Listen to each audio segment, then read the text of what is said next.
Good morning, ladies and gentlemen. I have to say, it really is good to be here at the UKIP conference this year. I wasn't sure whether it was going to happen.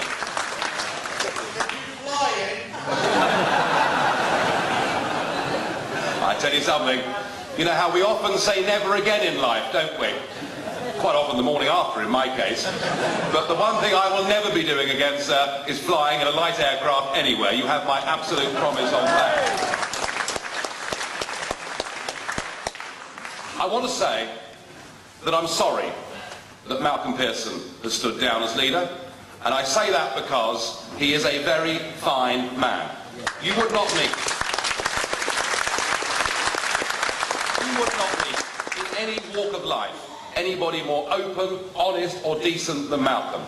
And he took this job on and he did it to the best of his abilities. He was very successful at fundraising. He tried to put some professional structures in place, and British public life has had Malcolm in the House of Lords since 1990, and I'm pleased that Malcolm took the decision for himself that he'd had enough, and I thought his resignation statement, where he openly said he didn't feel he was very good at party politics. What a wonderful contrast that was to our career class in Westminster.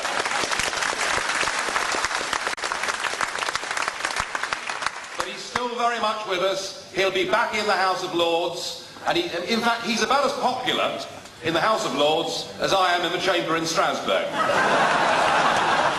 So Malcolm will be back to business. Now for me, quite a lot has happened to me since the last conference, because I stood here before you a year ago saying that I was going to stand down as leader, that I found the burden of being the leader of a group in the European Parliament and leading the party, a heavy one, and that I wanted to have a free shot at the Speaker, John Bercow, in the Buckingham constituency. Well, what I didn't know then was that David Cameron would come out and endorse John Bercow, and so effectively he became an official Conservative Party candidate, and that really was the end of my hopes in that seat. But I don't regret it, because you have to take risks in life, don't you? And I've never been frightened of taking risks, but occasionally they get you into some trouble. So of course, I guess the thing that really has dominated my life was that aeroplane crash on the morning of May the 6th. And I have to say that it was a truly horrible experience. I can still hear the noise of the plane as it hit the ground, and I remember vividly being trapped upside down in the wreckage, covered in petrol, and thinking to myself, if I get out of this, I'll be a very lucky boy indeed. Well, I got out of it, and whilst I've got one or two residual problems, you know, I have got some spinal problems, but frankly, given the severity of what I went through, I think I'm a very lucky guy indeed. And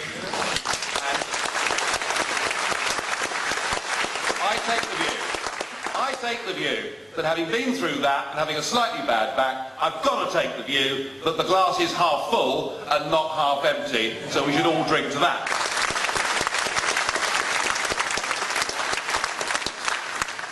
So the real question, I guess, that we're asking ourselves today is, who is the right person to lead this party? Well, I expect I have some support in this room, but perhaps not overwhelming, I don't know. Do I have the support if I were to put my name forward?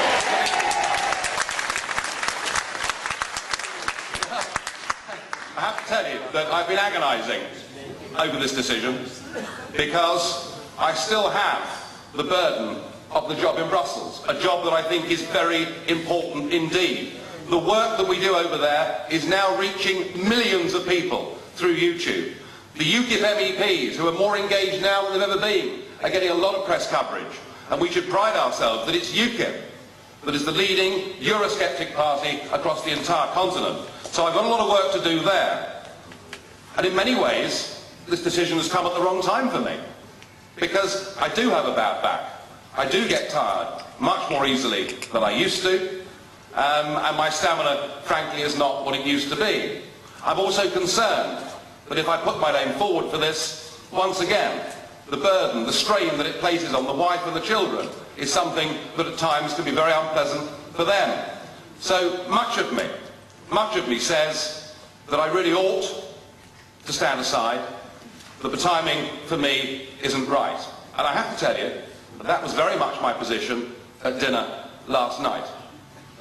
But I've thought hard through a pretty sleepless night, and I made my mind up over a very good English breakfast, the likes of which you can't get in Brussels. And I feel now that I've done the job before. I know what it entails. I think I'm able to deliver good, simple, straightforward, understandable, deliverable messages that people pick up. And I think I'm the kind of campaigner that will lead from the front. And so I've decided that I will throw my hat into the ring and stand.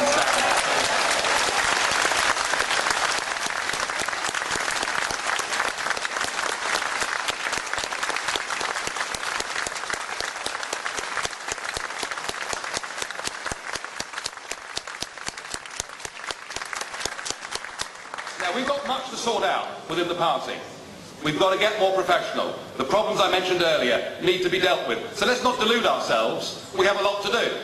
Whilst our vote was up by 50% in a general election from the previous time, we still have to make ourselves relevant to elections at all levels, be that local, be that regional, or be that general elections. And policy, good policy, is part of the answer.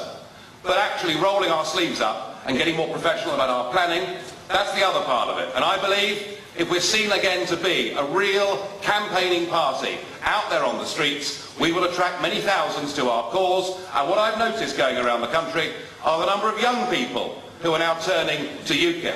And politically, this couldn't come at a better time, could it? I used to say that they look the same, they sound the same, and you couldn't put a cigarette paper between them. And nobody believed me. But look at it now. I mean, Labour are about to elect a leader who will be virtually indistinguishable from David Cameron or Nick Clegg.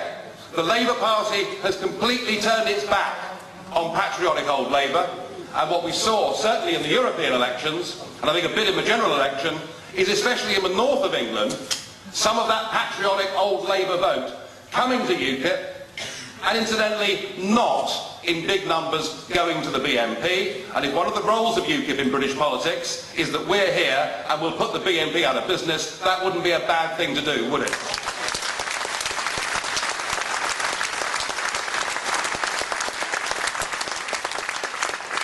And the Liberal Democrats. Look, most people who vote Liberal Democrat don't know what they stand for.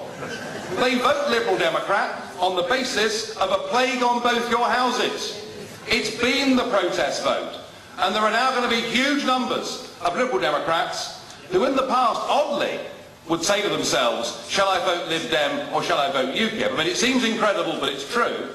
There'll be vast numbers of Lib Dems deeply unhappy about what the Lib Dems are doing in the coalition government, and I believe especially down here in the southwest of England where the Lib Dems are strong, there is nothing to stop UKIP going out there and taking significant numbers of Liberal Democrat votes.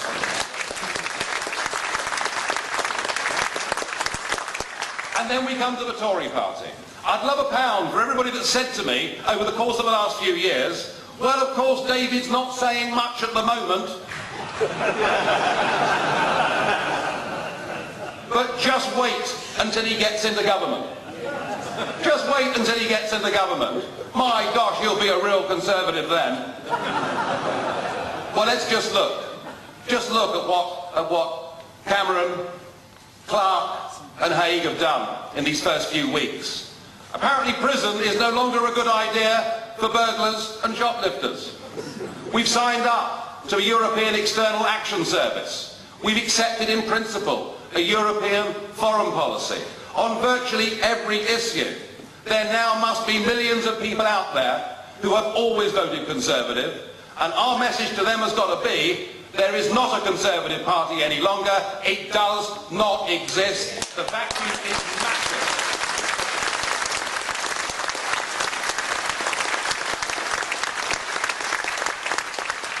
The political opportunities are there, ladies and gentlemen. They're greater than they ever were before. What we've got to do is to get ourselves in gear. I can't pretend that I'm going to be perfect, but I tell you this. If you choose me as your leader again, I will lead from the front as a campaigning politician, as somebody that is out there, meeting the public, garnering votes, and that is the example I would seek to give everybody in this party, and I really do genuinely believe that the best is yet to come. Thank you.